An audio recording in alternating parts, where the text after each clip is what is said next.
This is Democracy Now!, democracynow.org. I'm Amy Goodman. We look now at the massive protests that erupted Saturday as over 1 million people took to the streets nationwide to tell President Trump and billionaire Elon Musk hands off, saying no to the Trump administration's dismantling of federal agencies and social programs and its attacks on LGBTQ people, immigrants, education, healthcare, science, free speech, and reproductive rights. The coordinated hands-off protests are the largest demonstrations since President Trump returned to office. They took place across all 50 states and across the world. In Europe, thousands gathered in Berlin, Paris, and London to respond to Trump's sweeping tariffs, which have shocked the global economy. This is a banker speaking from London. He's a horrible, small-minded person who is easily maneuvered. And the people who are maneuvering him are very, very, very dangerous. And he's very dangerous, but he's a small-minded and not, frankly, very smart person. So, no, I don't know what to hope. I just hope this is over soon. Thousands also took to the streets across Canada to protest Trump's repeated threats of making Canada the 51st U.S. state. Demonstrators condemned Trump's remarks as a threat to Canadian sovereignty. This is a Vancouver protester. Today, I'm out here to send a simple, clear message to the United States that we're not going to want to be a part of you. We're never going to want to be a part of you. This is very close to becoming a reality down there. Right now, we have our very own election, which is extremely scary with what we're seeing as being the unsaid messages from one side. And I'm here as a visual reminder to let people know that we're not going to let this happen. We're not going to sit quietly. In the United States, there are over 1,200 protests like this one in Los Angeles. Well, I've marched before when he first got elected a number of years ago, and I still can't believe that he got elected again. And I can't believe that he's tanking the economy and he's tanking the government, and it's all being done for him and for Elon Musk and all the billionaires and everybody else. It's not for me. It's not for the people who live in my neighborhood. It's for all of these billionaires. And I'm glad to see so many people came out today. I mean, we need it. I want more people to show up and get him out of office. He's terrible. There were over 20 protests across the state of Colorado, like this one in Denver in the freezing cold, including former and current workers. My name is Marina Connors, and this one says, hands off public lands. I'm a retired National Park Service employee, and it's kind of, it's really hard to run the parks, and to do it under these circumstances is even more and more difficult. I am a federal employee today, and hope that I can stay hope that I can stay employed so that I can continue to serve the American people who I swore to serve when I took my oath of office. That federal worker covered her face, but her sign said, with her sign, it said, "I want DEI in schools, not measles." Protesters estimated to be in the tens of thousands gathered in Washington, D.C. in mass opposition to Trump's policies. A sea of banners and placards filled the Washington Mall, including signs that read, "Resist like it's 1938 Nazi Germany and fascism alive and well and living in the White House." Speakers included Congressmembers Ilhan Omar and Jamie Raskin. They say, though, well, the number of courts striking down Trump's policies is completely unprecedented. Well, so what? That's only because the number of his illegal actions are completely unprecedented. The judges are doing their jobs. They're doing their jobs. Let's tell MAGA what democratic movements all over the world tell the dictators of the world: hands off the courts. Hands off the courts. Meanwhile, another protest Saturday in D.C. demanded an arms embargo against Israel and an end to the Gaza genocide and the release of Mahmoud Khalil, Rumeysa Öztürk, and other foreign university students and faculty who remain in ICE detention, targeted for their involvement in Palestinian rights protests. This is Mohammed Habeh from the American Muslims for Palestine. I'm here today because for the past year and a half, we have seen the utter destruction going on in Gaza, funded by American taxpayer dollars. We've seen it in the previous administration, and we see now that Donald Trump is continuing and making it worse for the people in Gaza. After a month of fasting in the month of Ramadan, we saw that the people in Gaza were suffering a famine, as well as seeing Israel break the ceasefire and begin massacring Palestinians throughout the month and on the day of Eid. I'm here today because I want the people of Gaza to see that the American people will not accept this, that the American people will stand up against our government as they continue to support this genocide. My name is Eugene Perrier. I'm with the Answer Coalition, and we're demanding the immediate end of the genocide in Gaza. The U.S. should stop all of its forms of complicity and facilitation of that genocide and do everything in its power to bring it to an end immediately. And we're also demanding the release of the students who have been taken off the streets, abducted, and jailed simply for standing with the Palestinian people, and for all those who have been repressed because of the steps they've taken to stand up for the right of self-determination and liberation of Palestine, to have all charges, all lawsuits or anything like that dropped, and allow people to speak up and speak out against this genocide.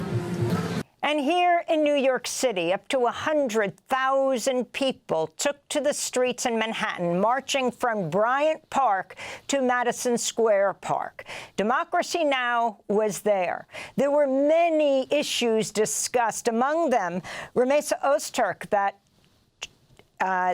tough student who was sent to Louisiana after being driven to Vermont, picked off the streets of Somerville, Massachusetts by masked agents. A judge has ruled her case has to be sent back to Vermont. These were some of the voices.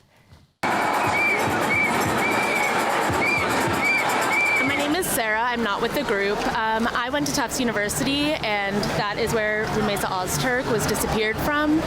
And she is owed due process and a chance to continue her education, and she was here legally, and it should never be considered illegal to write an op-ed. Whether you agree or disagree with what she said, it's her right, and I just want her to be free, and I want that for all the people who have been disappeared by the Trump administration. Is the Tufts community active on Rumeysa's case? Yes, so I know the president sent out an email the other day. The university is standing with Rumeysa and her lawyers, and also many of my fellow alum have stood up, signed letters, and taken action to free Rumeysa and get justice for her.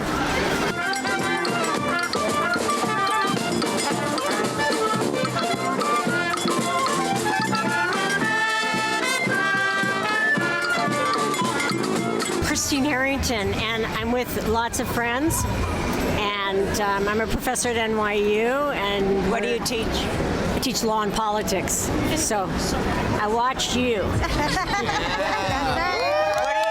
do you think is happening to the universities? There are, some of them are caving, and the first ones are caving. Not so good. Not so good at all. But that's why we're out here. What do you think the universities should do? Fight back. Make it clear this is unacceptable.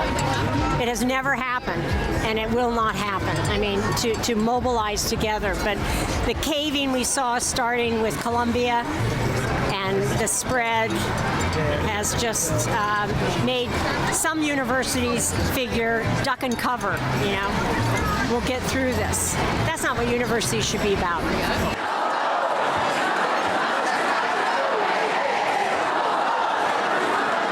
My name is Janine Georgette. I can't believe I'm still have to protest this because I can't believe it. I mean, I've been out protesting since I was about 5. It's the first time I remember holding a sign. That we are so under attack. Our country is being torn down. I don't really know why. I don't get what they get from tearing our country apart. But they're pulling it down. And so I'm out here to try to keep it upright. What does the other side say? Payback is a bitch, and she votes. Do you think a protest like this of tens of thousands of people can make a difference? I saw it make a difference in the Vietnam War. When so many people get together like this, politicians notice. And so, yes, the protests around the Vietnam War stopped it. There's no doubt in my mind. And so this kind of activism, they notice. They take note.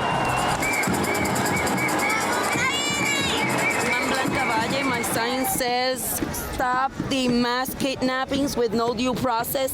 Dictator wannabe and felon Donald Trump." I'm just very upset about him taking these people and sending them to El Salvador without any due process. He says that it's because they are from Tren de Aragua, but he didn't prove this. He didn't give any of these people a chance, an opportunity to say whether they're from that gang or not.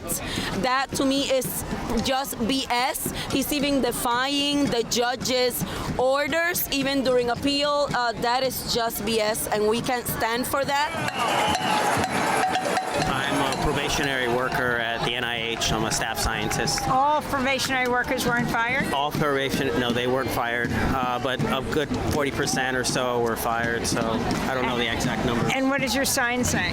We just need to fund science and stop the cuts and stop funding billionaires and stop going for their actual purposes where we want to, really re-educate the population. We need more funding in science. New epidemics are going to start coming out unless we actually start putting more investment in research and more investment in public health. I'm Rabbi Barra Elman. I'm out here because we're on the brink. We have to stand up against this encroaching authoritarianism and fascism. And I'm definitely scared for our democracy. And we have to be in the streets, not just this week, but every week. How do you feel about President Trump going after universities in the name of combating anti-Semitism? I am so distressed and angry about that. His weaponization of anti-Semitism is going to make Jews, is going to be dangerous for Jews, but also it's such a cynical use of this idea, which from his cabinet, which has so many people whose anti-Semitism is widely demonstrated, for him to then try to claim that he's arguing on our behalf. And it's also so completely, blatantly false. To someone protesting the war in Gaza is not endangering myself as a Jew. And frankly, I also think the whole portrayal of the safety issue on campuses for Jews has been widely represented, and failing to talk about the safety of Muslims and Palestinians on campus. So I'm a rabbi, and I'm a very active very active as a Jew, and frankly, his weaponization of this of anti-Semitism I find grotesque and scary and wrong. My name is Isaac. I made this sign to say 1825. It's because everything that we had made, 200 years of progress since 1864, is being taken away. They already went after women's rights. They already went after Latino rights. They ain't gonna stop until they come after everybody, until we get thrown back to 19th century America again. Need I say more? What's your name? What's your sign, and why are you here? My name is Susan. I'm here because this man is not fit to be president. President doesn't tell people to digest bleach and die in parking lots instead of getting health care, instead of getting lunch, instead of defending our allies in Europe, defending democracy in the world. What does your sign say? My sign says no more tariffs, no kings, and no third terms. This is not how our president behaves.